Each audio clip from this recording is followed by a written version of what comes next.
With the controversial Greek director Yorgos Lanthimos behind the camera, The Favourite was never going to be a conventional historical comedy drama.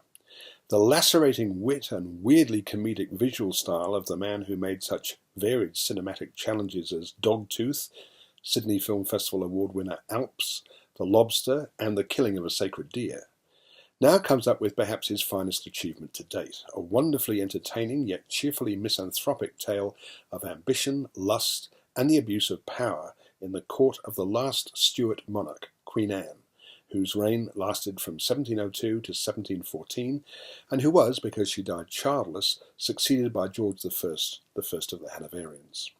Olivia Colman, who deservedly won the Best Actress award in Venice for this role, is truly imposing as the ailing queen.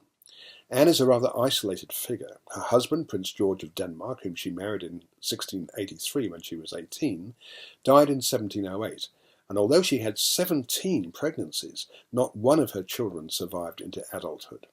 She is now clearly unwell, being borderline obese and suffering from a variety of ailments, including gout. She's forgetful and seems unaware that Britain is still at war with France. The Queen's life is organised by her favourite, Lady Sarah, Duchess of Marlborough. Superbly portrayed by Rachel Weisz, Lady Sarah is married to the commander of the English army, and therefore has a vested interest to keep the war going and the taxis rolling in. The Queen is more willing to listen to the advice of Lady Sarah than she is to her Prime Minister, James Smith, or the Leader of the Opposition, Nicholas Hoult. And when she's lonely at night, Lady Sarah shares the Queen's bed. This cosy relationship is about to be disrupted by the arrival of Abigail, Emma Stone, Sarah's cousin, who hails from an aristocratic family, but whose father, she explains, lost me in a card game when I was 15. Sarah grudgingly allows Abigail to take on some menial employment below stairs, but the wily and hugely ambitious Abigail is not going to settle for that very long.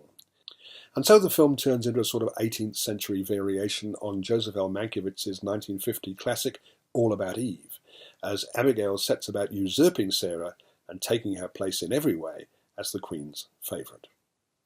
These enjoyable intrigues take place in the most sumptuous of settings, stunningly photographed in wide angles, the interiors of the palace with its high ceilings, ornate furnishings. The mood is sardonically comic, but there's a very dark edge to the comedy, and, a warning for the sensitive, there's some rather colourful language. Deliciously witty, visually gorgeous, and frequently unsettling in its melding of the comic and the chilling, The Favourite is definitely one of the best films of the year. I'm giving it 4.5 stars.